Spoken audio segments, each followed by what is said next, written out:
Today I am meeting with Stacey Johnson, who is a clinical therapist and women's empowerment coach located in Ohio. But I know you have clients all over the U.S. I do.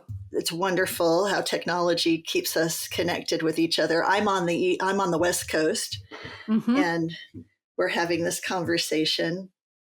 Stacey has a website that can be accessed at staceyjohnsoncoaching.com. That's STACEYJOHNSON coaching.com.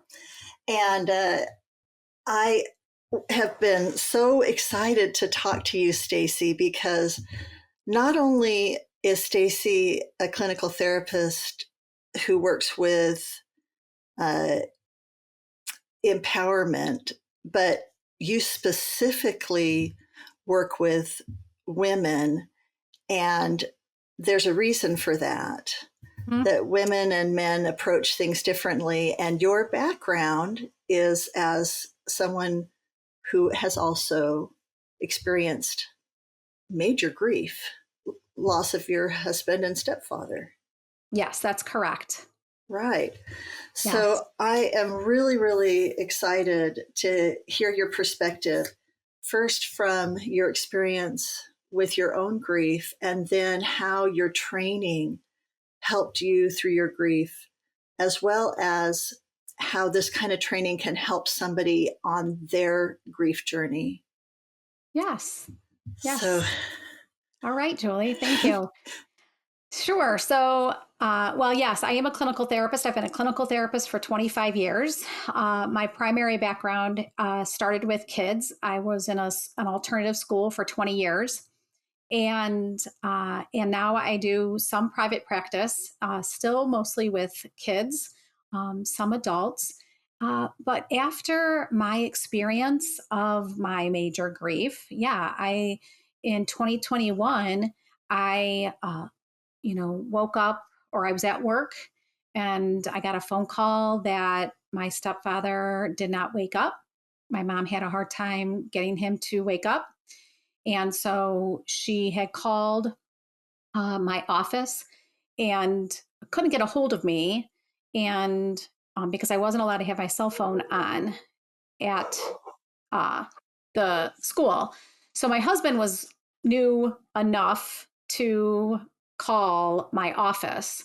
And so he was able to get a hold of me and told me to call my mom. And I went to the emergency room where she was. And, he was already pronounced gone. And so went through that process. And during that time, my mom had experienced like a pseudo heart attack the night that he passed. And I had to take her to the emergency room. My brother and I had to take her to the emergency room. oh my goodness. So this is after she had gone to take her husband. We were at the emergency room for him. It took me a while to get her out of the emergency room. She didn't want to leave. Right. So I had to use a lot of I used mindfulness with her, trying to help her get out of that initial shock. Got her home, and she kept saying, her heart, it was hurting, and we couldn't get her blood pressure to come down. So we went to an emergency room that was not the original emergency room we were at, because her doctors are primarily at this other one. Like, she had a doctor that was there. So we were like, we're going to go there. Well, this is the fall of 2021. So COVID numbers were really high. We walk into the emergency room and it is packed. It is packed. Gosh. And they wouldn't let me go with her.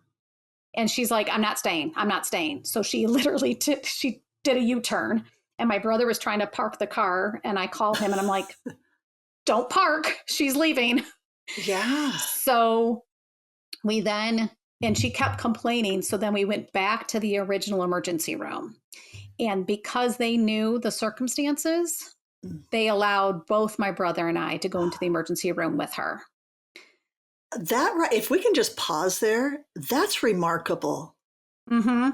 That really is, because you think about that time, COVID and all those, you know, sometimes we put policies in place that really do need to be adjusted for individual circumstances. Right, right. Because I mean, obviously, her anxiety was pretty high Yes. with, seeing all those people that were in the emergency room at the second one, which was going to cause her heart more issues. So, luckily, that hospital was very compassionate and Yes. they allowed us both to go in the emergency room. And they decided that she needed to be admitted. Wow. And they actually were going to allow one of us to stay the night. And so my brother opted to stay the night with her. And the next morning, she was feeling better. They determined that it was what they call like the pseudo heart attack, like it was her body was mimicking. When we get Right. into talking about the nervous system, our nervous system is so connected, obviously, to our brain and our emotions. And so she had symptoms that looked like a heart attack, but they wanted to keep her to do some more tests because she has AFib. She Right. takes heart medication. So they wanted to keep her. And she was like, nope, I am not staying. I have a husband's funeral to plan. I am not staying. So she signed herself out. We immediately called her own cardiologist, and he said, yes, these are the things that I want you to look for. And if she experiences them, this is the medication you give her. And then you immediately take her to the emergency room and we'll deal with everything like after. I love that that was the response of the cardiologist too, Yeah. Yeah. because all of that seems like a compassionate response to what your mother was experiencing. Right. Right. So she did have a test that week, a stress test, and they found that they needed to do some more testing. And so the day after my stepfather's funeral, she was, my uncle, because I was scheduled to go back to work because I'd already been off a week, with from the original to now. And so my uncle was still in town and he's like, I'll take her to the procedure. Don't worry about it. So I'm back at work. I get a phone call from my uncle that says, the test now they've determined that they're giving her a stent and she needs to stay the night. Oh, And I said, wow. okay, I will be there soon. So I went to my boss and he's like, obviously go. So I went to the hospital, and while I'm on my way, the evening before, my husband's like, I just don't feel good. I feel like I'm getting a cold. And I was like, oh no. No, you can't right now. So on my way, I left my work and I called my husband to tell him that I was going to I was coming home to get a few things and then I was going to the hospital where my mom was. And he's like, I feel like a truck hit me. Like I am so sick. My body's aching and I have a fever. And I'm like, oh no, no, this cannot be. No. And at the time, because COVID numbers were so high, you could get free tests like everywhere. So there was a local library between my office and home. So I'm like, I'm stopping, I'm getting test, and I'll be home. And my daughter or is currently still an STNA, and she had worked evenings. So when I got home, I said, and she had been testing people, she had been testing herself. So I'm like, here's a test, test your father. Yes. I went upstairs, I got my stuff, and she's like, Mom, he's positive for COVID. I'm like, this cannot be happening to me. And I'm like, well, I can't isolate myself right now because it's supposed to be if you have someone that's positive at that time, everybody in the house had Right. to stay isolated. I'm like, I can't. I have to go to the hospital. I had to obviously wear a mask because the Right. hospital required it. Right. So I went and dealt with my mom, and she was released the day later after her procedure. So I get her home, we get her settled. And so I'm, dealing with her. And then because my uncle like left, a couple days after she got discharged from the hospital, he went back home. And so my mom is now starting her grief journey of living in a home by herself. And luckily, I only live 10 minutes from her. So I could do a lot of going back and forth. Did you have a funeral anytime in here, or was there just that like wasn't even possible? What? We did have a funeral. They were allowing funerals at that time, and Okay. we're not sure where my husband got it, but there's a Oh, but it good could have chance that he may been. have got COVID there. Right, because people didn't Um, know when they'd been exposed before they had symptoms. right, right. Oh, wow. So yeah, the day after my stepfather's services was when my mom had to go and get this her stent put in. Oh my Um, gosh. so yeah, it was we had a bigger, we had a pretty big funeral, and then we had a his gravesite service was like basically immediate family. And so the day after his gravesite service was When your my husband mom, gets. when my mom, Oh, yeah, yeah. when my Yeah. mom went in and my husband got sick. Oh my Um, gosh. so a week after, so now I'm home again because now I'm not allowed to go back to work for 5 days. I have to test myself on the fifth day, and then I'm allowed to go back to work. And I was negative. My two girls was Wow. COVID. So by the end of Yeah. the week, I had three people in my home COVID positive, and my mom. So I'm Grieving. going grieving, and so I'm going back and forth. I'm supposed to go back to work, and my mom calls me the evening before I'm scheduled to go back to work and says she's an AFib and needs to go to the hospital. So I take her, and in the ER, um, again, they allowed me to come into her room, and and then they're going back and forth if they're going to admit her, if they're not going to admit her. But again, the COVID numbers are pretty high, and all hospital rooms are pretty full. Right. And so they were like, we're going to keep her. And I'm like, okay. I went home, and this was like 3 o'clock in the morning. And then by 6, she's calling me saying they're going to discharge me. My AFib is in control, Oh, yeah. And and there's really no they needed the beds. space. Yeah. So they're sending me home. I'm like, okay. So I came and got her, bring her home, and then she's able to call her doctor shortly after the morning. And she scheduled herself an appointment for the afternoon and was like, I need you to take me. I'm like, okay. Well, meanwhile, during the day, my husband just didn't seem to be getting any better. And I'm like, I don't like the way you're look like he couldn't even keep his eyes open. So I told my daughter, who was still sick, I said, keep an eye on your dad. Try to shove fluids down him. I am running grandma to the doctors. And when I got home from my mom's, I'm like, I looked at my husband. I said, it's time to take you to the ER.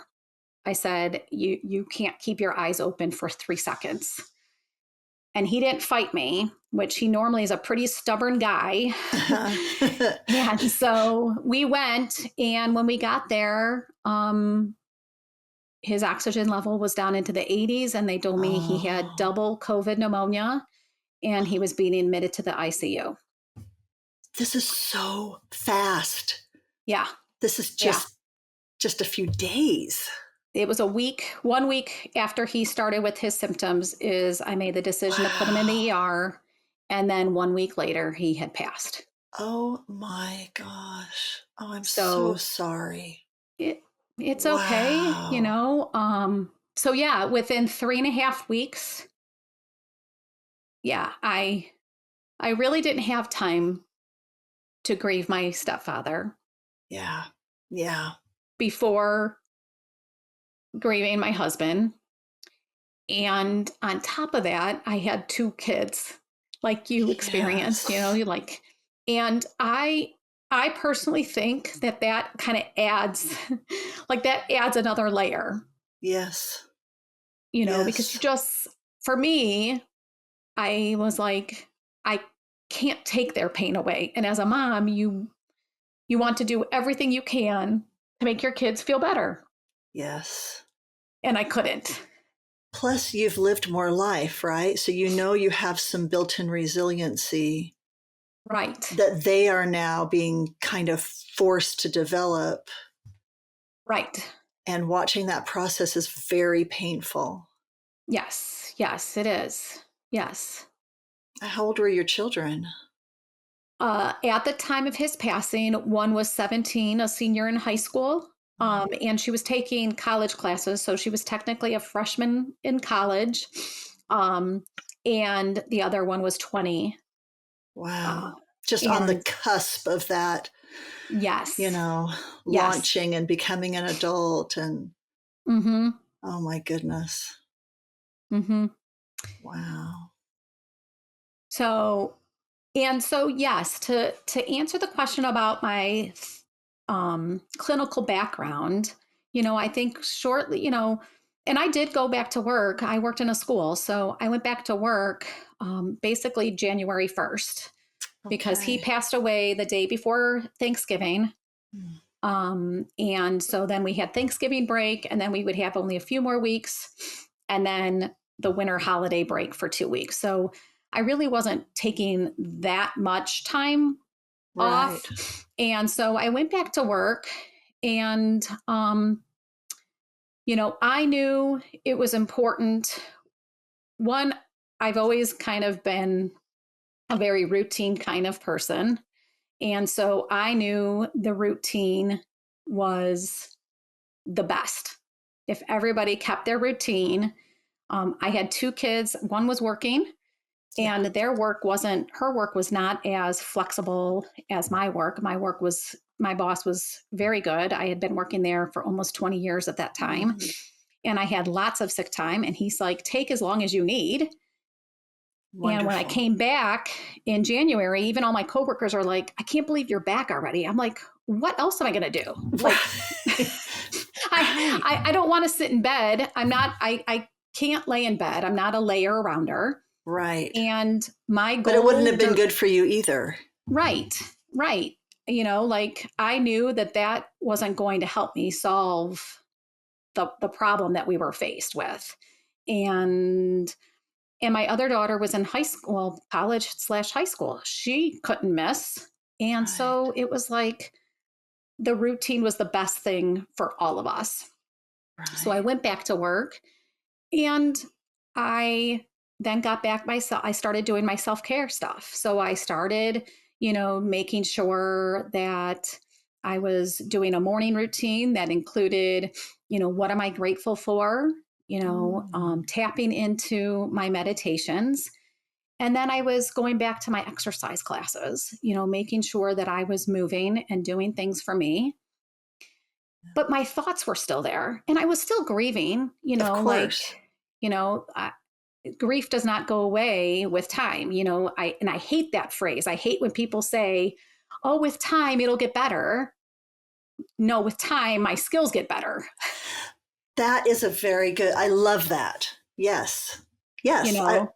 know, I want, yeah, the time does not make the grief better. Your skills improve right, with time. And then that helps you to right, deal with the grief better. right, I right. love that.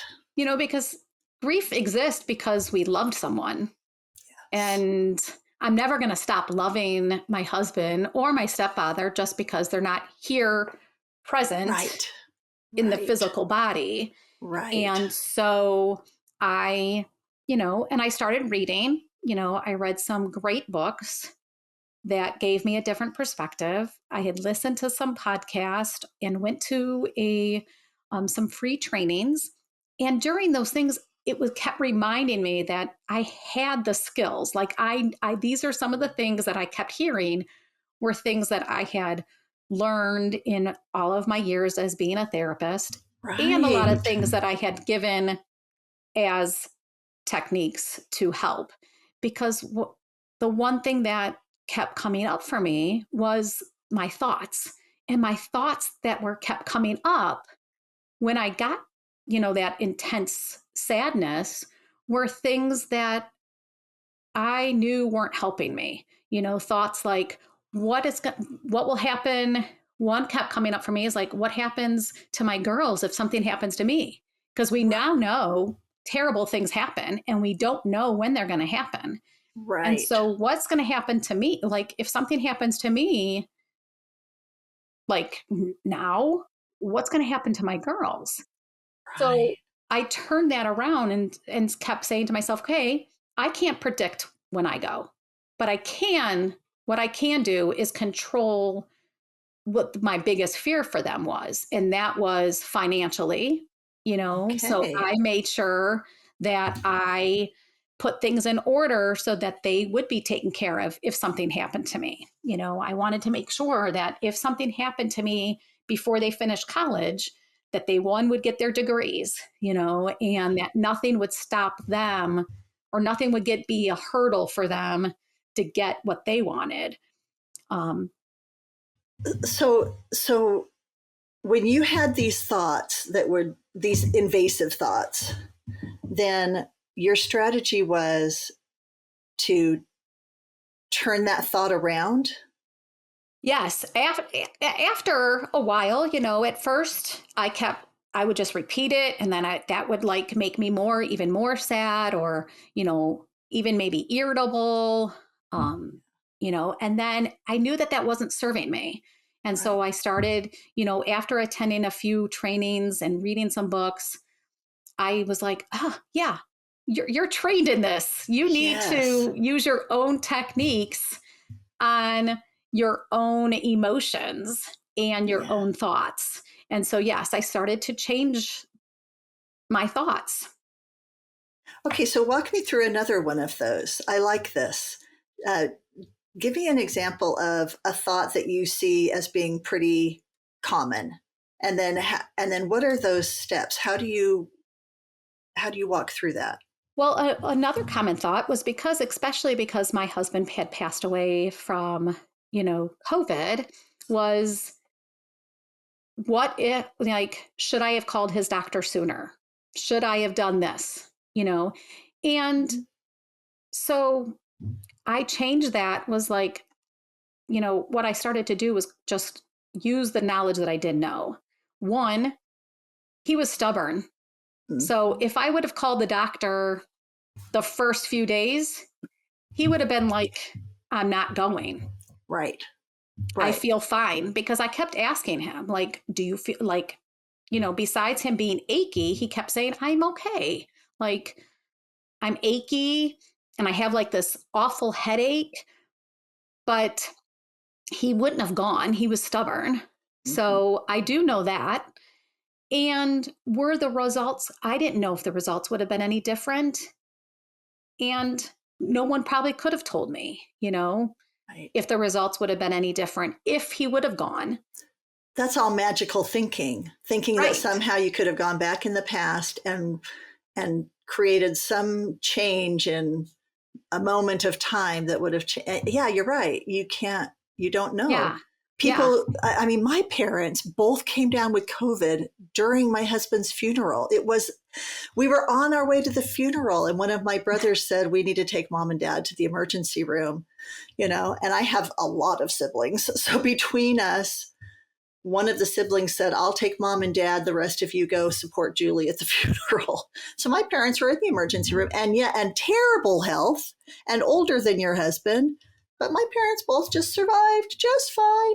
Well, and that was the thing, is that my own father couldn't come to my stepfather's funeral, because my parents do have a decent relationship. So my dad would have come to my Right. stepfather's funeral, but couldn't, because him and my stepmom had gotten COVID a couple days before the funeral. And so they couldn't come. And yeah, my dad has, health and issues, and they both survived it too. So Right. that's what my husband kept saying, is like, it's no big deal. Like, we know a lot of people that have had it, and Yes. it'll be okay, So he was stubborn, and I know he wouldn't have gone if I would have even attempted to take him to the doctor sooner. Yeah. And so, uh, So were your children afraid then, or were you afraid for them? um, well, my daughter, because she was an STNA, she had been vaccinated. Okay. And so once they got COVID, I was more concerned about my younger one, because she had not had the vaccine and she has asthma. And Oh, so I wow. kept an eye on her. Um, but we had her inhaler, just in case if things had seemed to go sideways. Both my kids, their symptoms never really got any further than just the achiness. Mm-hmm. But I did not contract COVID during that time. I don't know. God's grace. I don't know. Yeah. Somebody was like, she's holding everybody else together, so she can't get sick. I never got it, but I got it a few months later. And immediately my daughters, they were feared. Yeah. But, Yeah. but their fear came out in in arguing. They were arguing with each other Interesting. because they were their fear, their anxiety came out in anger at that time, because the one was pretty sure that she brought it home, the other one's like, you brought it home. And so Yes. but again, I was asymptomatic.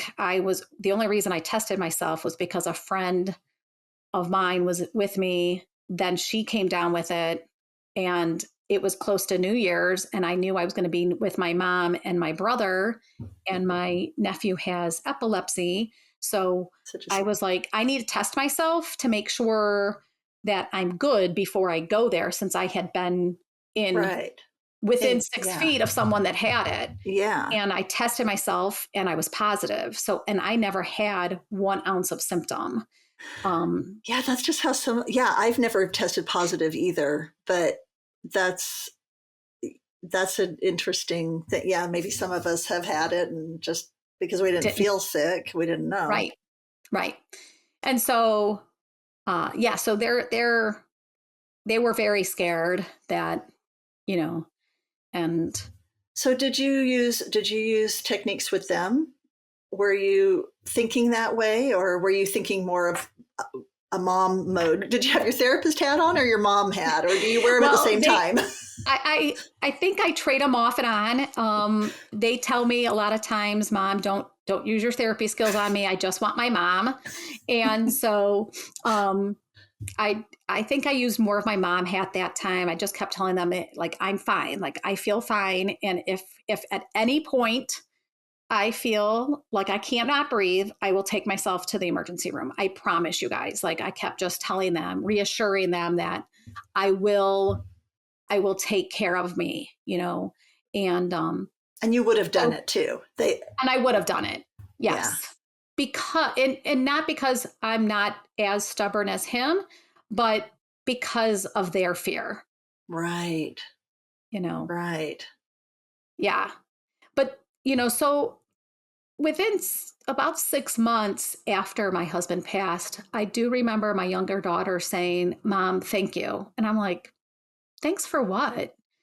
And she's like, for teaching us how to manage, or modeling, showing us how to manage these really awful things and still do life. And That's huge. That yes. that's and this comes back to why you are here, why I'm talking to you. The fact that you have learned these skills first theoretically really and helping Mm-hmm. others, but then coming to where you were using these skills in your life in this most difficult experience. Mm-hmm. this these are the things. You have information that can help other people to grieve better. And so I want to hear some more specifics from you. One of the things you have learned is how the nervous system is affected Mm-hmm. by major life disruptions. And could Mm-hmm. you speak to that for a little bit? Sure.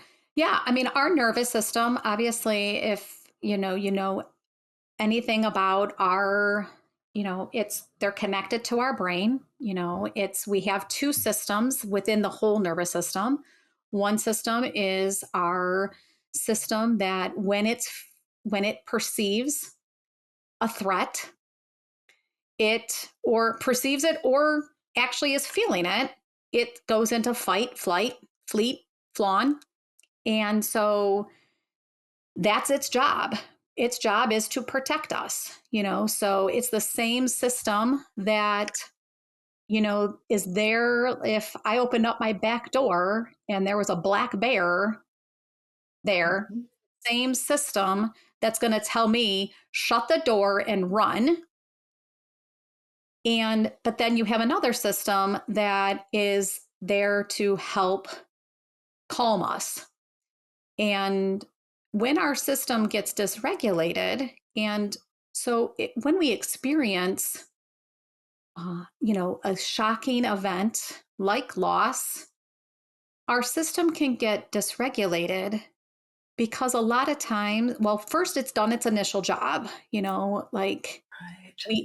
we've experienced this. It was a threat to our system our whole life, you know, but it can stay dysregulated because the thoughts that we have can can create these, perceptions that we're still in this in nerve, like we're still at being threatened.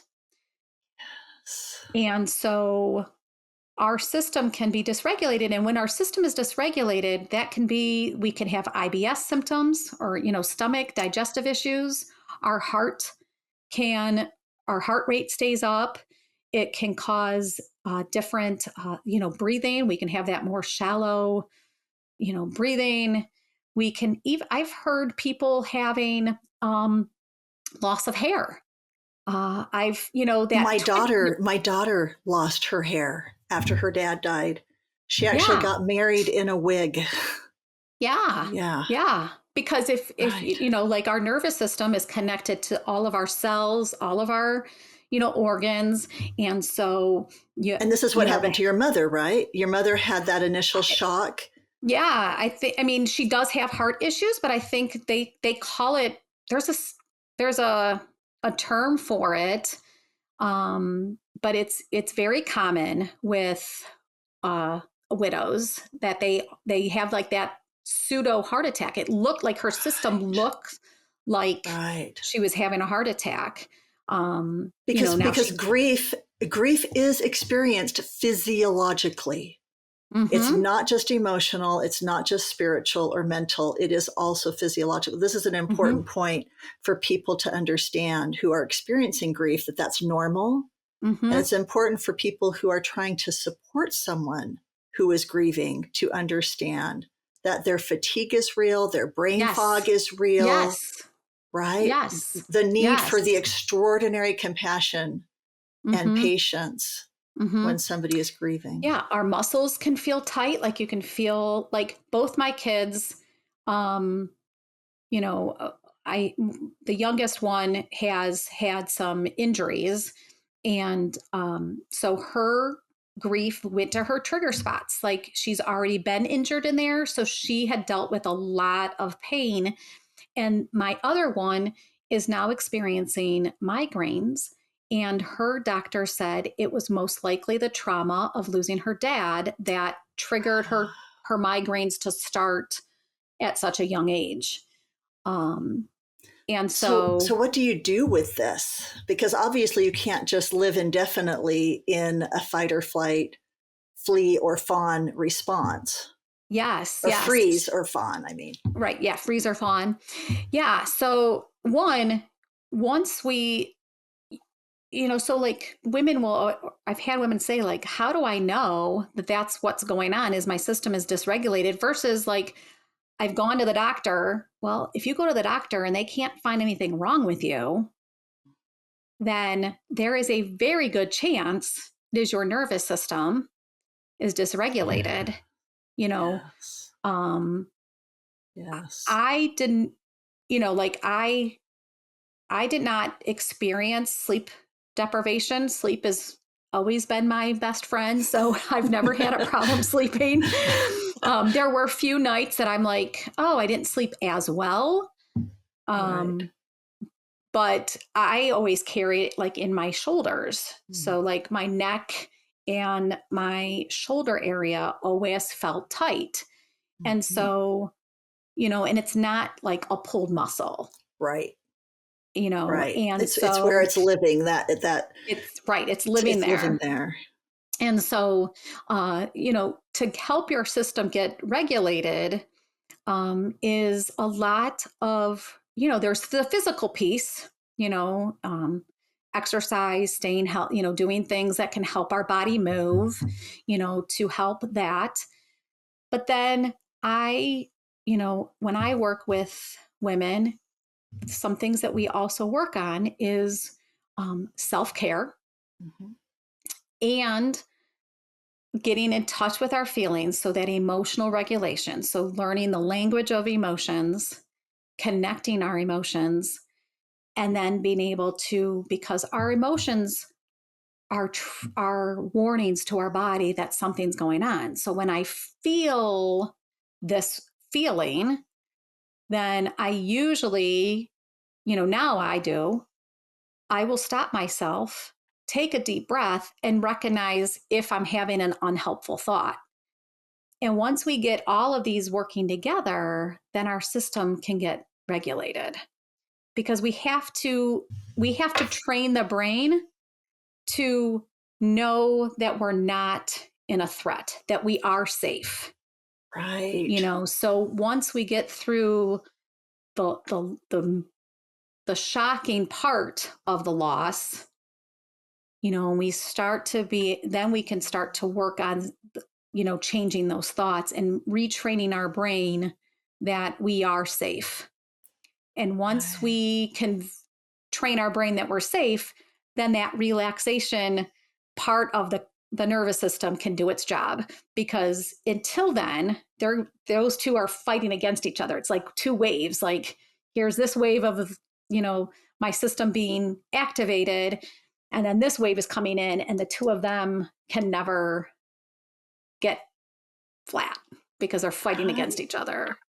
It's like acknowledging a stop sign, right? Mm-hmm. It's I it's there. I like how you said that it gives you information. The information is very important to stop and recognize. Your body is giving you information that there's a distress, right? It would be so irresponsible to plow through a stop sign, because Right. you don't know what's happening around you. Right. You can get hurt further. And I think like sometimes when you have experienced a major event, you can have this thought in your mind that, okay, I was running the Indy 500 and I need to get back on that track and run it just like I did before. That'll show that I've worked Mm-hmm. through this stressor. But you will never drive that track again. And I don't think that's a bad thing, because I think our lives prior to loss, as beautiful as they are, they do lack a piece of understanding and compassion for the suffering of others. Mm-hmm. And your mind is expanded and your eyes are opened to things that you never saw before. Right. And I feel like, as much as I hate that I went through the experience of losing my husband, as much as I mourn and grieve with my kids, Mm-hmm. I I will always be grateful to see life in a different way, Mm-hmm. than I saw before. So that piece I'm grateful for, and I'm grateful that I don't feel like I need to be where I was before for that to be normal. Mm-hmm. I agree. Yeah. And that's the other thing that I learned. I went to a free training, and that was things that I learned, is that, like, I could stay here with my grief, and not, like, I kind of was just dealing, like I could go through life, you know, but I knew that that's not what I wanted. And so that was one of the reasons why it was about a year after he had passed. Um, I I needed extra income.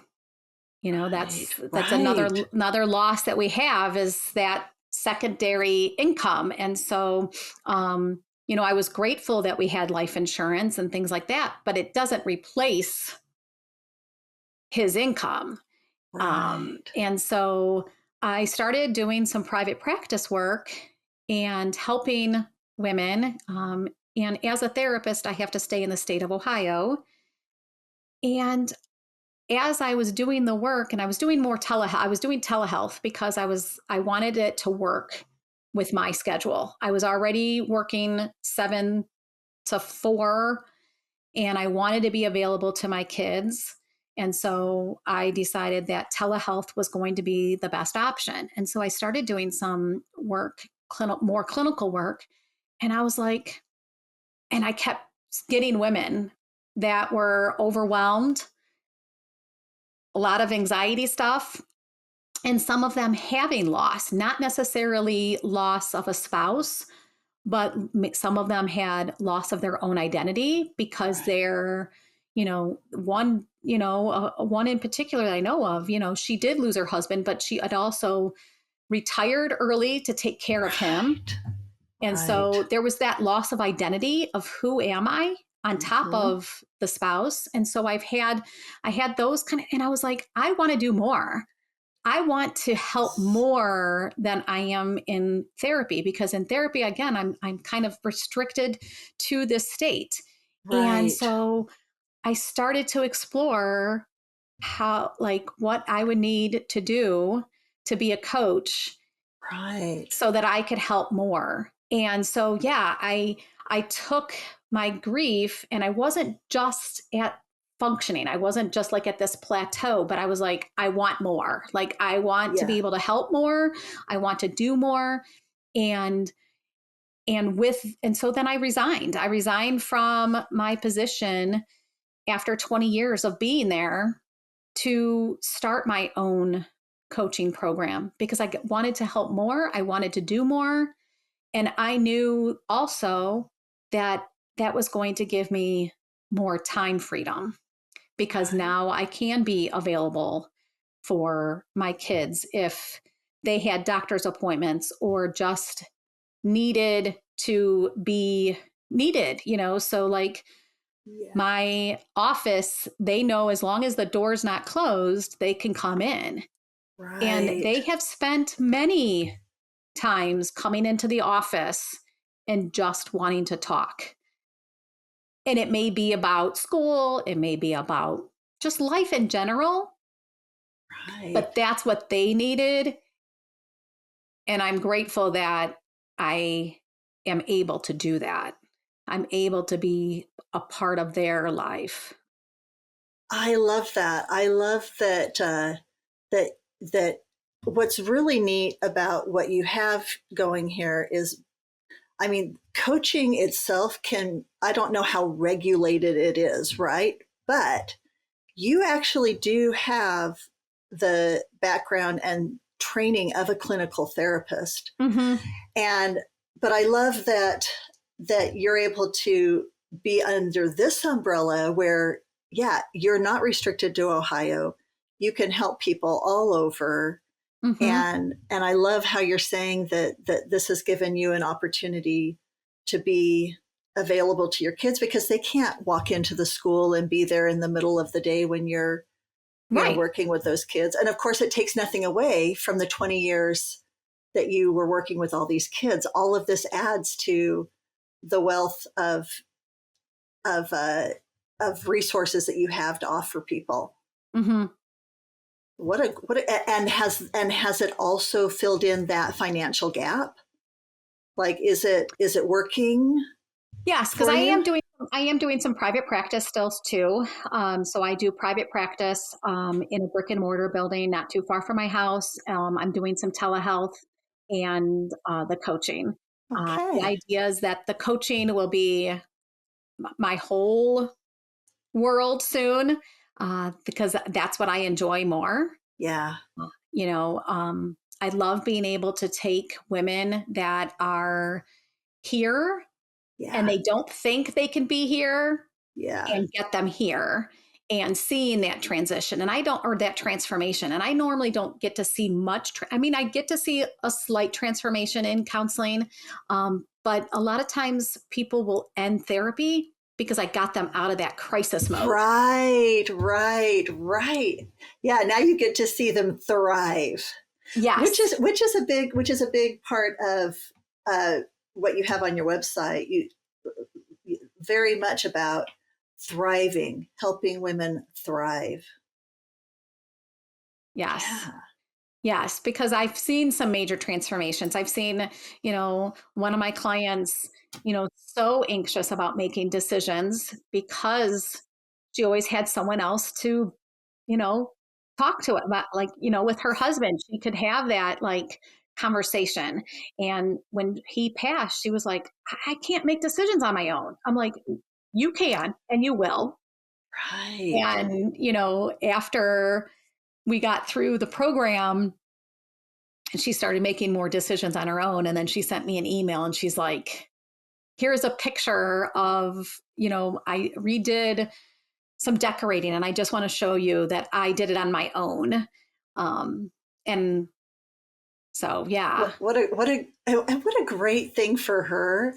I mean, what a great addition to somebody who had such a significant loss, Mm-hmm. right? When you lose your spouse, even if you are like, obviously you were an independent, full person married to an independent full person, right? It's not like you were just two halves making a whole.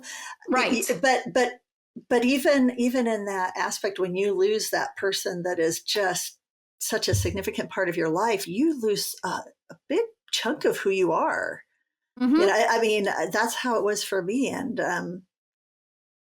yeah, it was so, it's been this really steep climb for me to learn to do the things that Steve used to take care of, Mm-hmm. because we have very much, we're a divide and conquer household.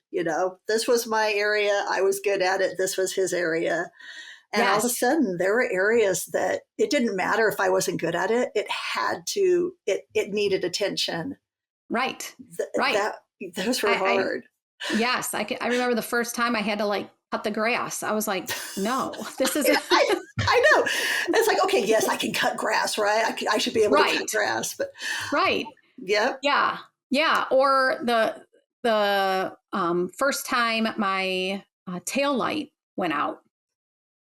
So yeah, those were things that I knew he would do. right, And right. so, um, Those kind of things were triggers for me too. They were triggers of loss. And not because, for me, it was every Sunday night taking the garbage out was a big reminder that I was alone.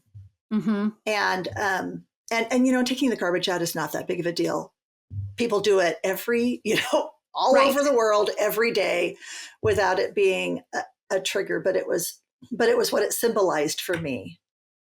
Yes. Yes. I totally agree. Like that. Yes. There were things that would come up and it was it could be a huge trigger. And those are those times that also our thoughts can, like, yes, okay, yes, I can change the light bulb or I can do these things, but sometimes our thoughts would take us to that space of like, you know, I can't do it, or I he shouldn't was always have better. to. I shouldn't have to, right? Like this is not fair.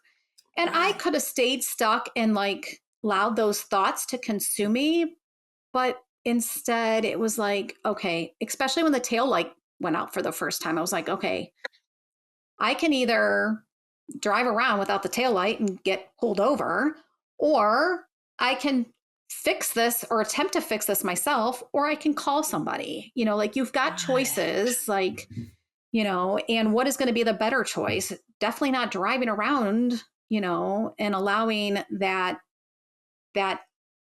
this sucks attitude Right. to consume me. So I like this is probably a really prevalent thing. Can you walk me through this one? It's not fair. I shouldn't have to dot dot dot. What's a what's a what's a real in the moment thing that I can do with my thoughts when that invasive thought comes in? Yeah.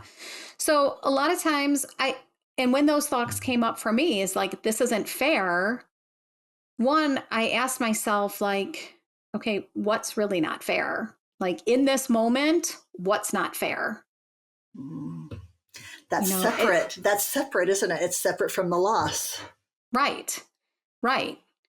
Like, and, those um, thoughts that came along with that, that this is not fair.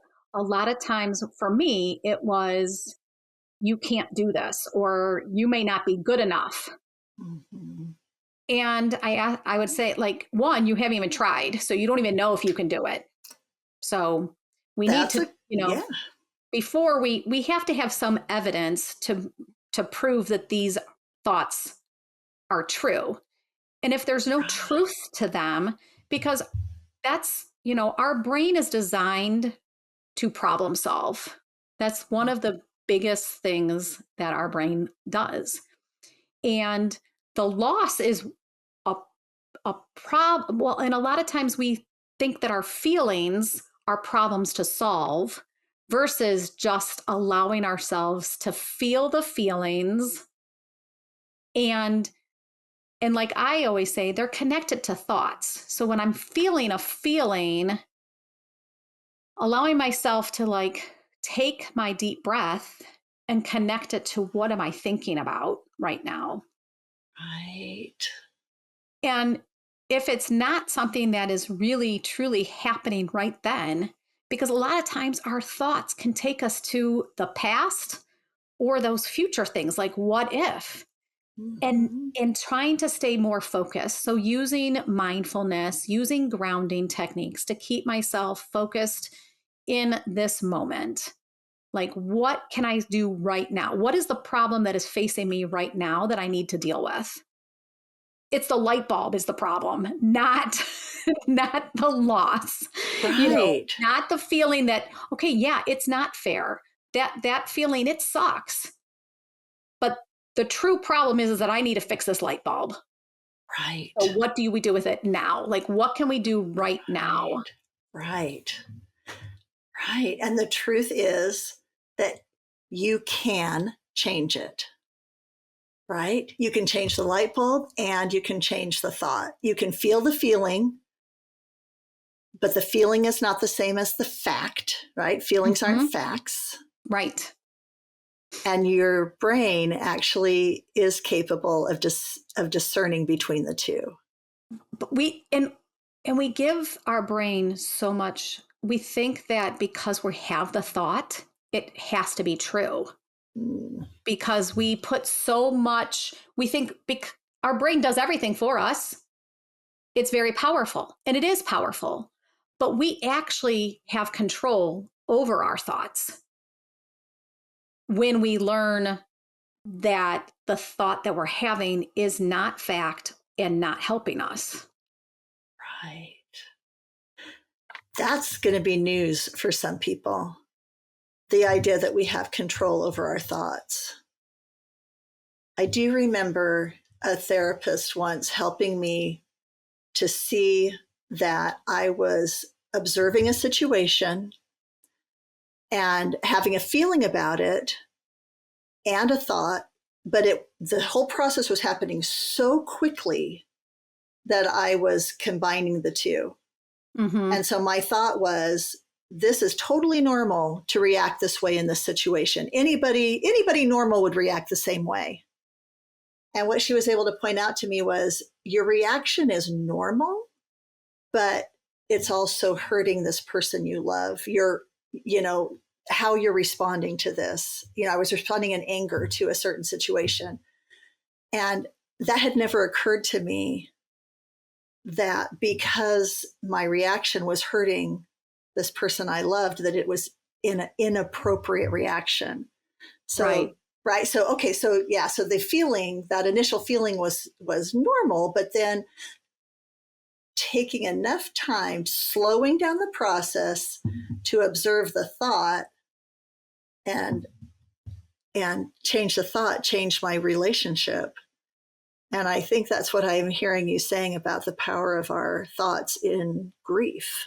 Yeah. I mean, because there was so many times when obviously I got triggered, yeah, like you said, garbage. Yeah, I can remember one time, yeah, that there was a lot of just I think we were doing some purging and the bag was heavy. And I was like, I found myself, getting teary eyed and crying. And then that anger came. And when I sat with my feelings and acknowledged it, labeled my feelings instead of suppressing it, because that's a lot of times we think one, and it doesn't help that our society has kind of created this, like, we can't show feelings because we're weak. So if you show feelings, you're weak, or or some people think, oh, it's been so long, you should be over it by now. Right, right. And so, but my feelings are my feelings. And so I can get triggered by an emotion and have that. But now that I sit with it and acknowledge it, identify it, then I can start to be like, oh, wait a minute. It's not really that the garbage is heavy and I'm angry or whatever. It's, so I can able to start to separate my thoughts now Yeah. and recognize what really truly is the problem. And then do you feel like the next time the garbage is heavy, it actually affects you a little less because you recognized it before? Mm-hmm. Yeah, I've had Yeah. that. Yeah, I feel like that. It's almost like it's a muscle memory also Yeah. when you start And thinking differently. and obviously there's going to be times that I know that I'm going to be triggered. I've got my daughter's graduating from college in 2 days, Yep. and so of course and you can have two feelings at the same time. Like, I'm going to be super excited. Yes. She is meeting a milestone, but I'm also sad that she's meeting this milestone Without her without her dad. dad. Right. And so I can allow myself to feel these feelings. If I allow myself to feel it and identify it, then it doesn't necessarily maybe because once it gets suppressed a little bit, or we kind of like brush it off to the side, that's when our thoughts can also have more power to start doing more of that and creating those unhelpful thoughts. Right. Well, and I feel like it always comes out sideways somewhere else. Mm-hmm. You might think you're pressing it down, but it's going to come out somewhere else, It does. yeah, It does. and then it's going to feel even less related and inappropriate to the Right. situation. Right. Right. Right. Well, Right. why are you getting angry about Yeah. that? Well, and that brings me back to the comment that your daughters had said earlier about how you have modeled this for them, because at her graduation, you'll be modeling for her that you can sit in this happy and sad experience, Mm-hmm. and she'll also be in a happy and sad experience. Mm-hmm. So what a gift. Mm-hmm. Yeah. And they're starting to label their feelings more too, and so labeling it has, using the language of just identifying the actual feeling that they're having has helped, for them as well. And so, that's something that I know that they have learned through that modeling too, is just labeling the feelings Mm. and then allowing and not and giving ourselves permission to have that feeling, because sometimes again, our thoughts think people are going to judge us, if I'm sad, being almost 4 years later. And, I remind them, one, that's your own thought. Like, you have no proof that anybody's going to judge you, for That's that. right. That's right. We have no proof, and they're your feelings. And that is something that you're allowed to have. And it's not your problem anyway. My sister loves to say, what someone else thinks about you is none of your business. Mm. Correct. Correct. Wow. Well, this has been such a great discussion. I really appreciate you coming and talking, especially about these these issues with how our nervous system is affected by grief. And I love the idea of how much power there is in our thoughts, and that we really can have the ability to change our thoughts. But I also want to acknowledge how much help it can be to have someone like you who is trained in this and has been through it. Just saying I want to change my thoughts isn't always enough for each person. Sometimes what you really need is a guide. And this is where I see you offering such an important service. Thank you. Yeah, just saying I want to change my thoughts doesn't necessarily work because one, you don't know necessarily the how or the why behind it. Exactly. So I'm hoping that this will encourage anybody who's in this moment, um, that that is hearing this and it's resonating with them, to reach out to you and and get some more specialized one-on-one help.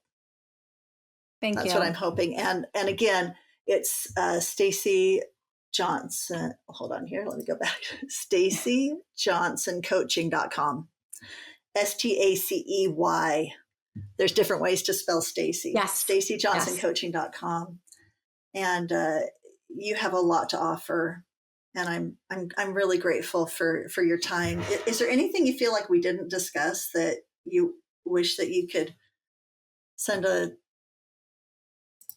thought about? No, no. Again, I hate the term, with time, it'll get better because the grief and I don't want people to think like, oh, she's going to make my grief go away because that's not my goal. Because you grieve somebody because you love them and you still will love them. At least I know I'm going to love my husband until I get to be, until eternity. Yep. And so, and I will grieve him until eternity. Yeah. But the way I deal with my grief, it changes every day. My skills even just talking to other women, listening to different podcasts myself, reading different things, I change my perspective and add to my own skill base. And so, my goal is not to make the grief go away, but to get you from living in this like what we call plateau, like you've gotten past the first initial like shock of it and you're functioning but you're not here, and I want to get you here. I want you to see that you can enjoy your life even if you have grief. Yes. Yes. And I know that that is possible. And I am a passionate advocate for that. I believe we are meant to thrive past our experiences. And that just perfectly leads into our final question that I ask everyone. What do you believe it means to grieve well? What I you know what I believe is, one, allowing myself to feel the feelings, and you know, and changing my thoughts, so when I experience a thought that I realize that is not helpful, I focus more on the present. I do more of that mindfulness and focus on really what is truly the problem right now that I need to deal with. And that knowing that life is still good. Like I have so many more things that I want to enjoy life, and I will love my husband until eternity, but I don't need to be sad because he's not here. And I know that grieving well, like I want to experience more joy. I want to experience more life, travel more. I know that my children will eventually get married and have grandchildren. And I want to be able to enjoy all of that and really feel that joy when I, am with my kids and future grandchildren. And I love that. I love that. I know one of the thoughts that I had after my husband died was I didn't know that if I would ever feel joy again. right, But right. but knowing it's possible is is really, it's a huge first step, I think. It will Yeah. happen. Yeah. It can happen. It will happen, but you have to choose it, right? Right. It Right. it can happen. Yeah. Right. There's that phrase of post-traumatic growth, Mm, and it's that I know that I can grow. My life does not have to stay the same as it was when he first passed away, you know. and and you can grow into a new joy. Right. And maybe that's the goal of grieving well, is to be able to grow into a new joy. Thank you, Yeah. Stacy. I Thank you, appreciate it. Julie. And Yeah, good thank luck to you. you. Thanks. Thank you so much.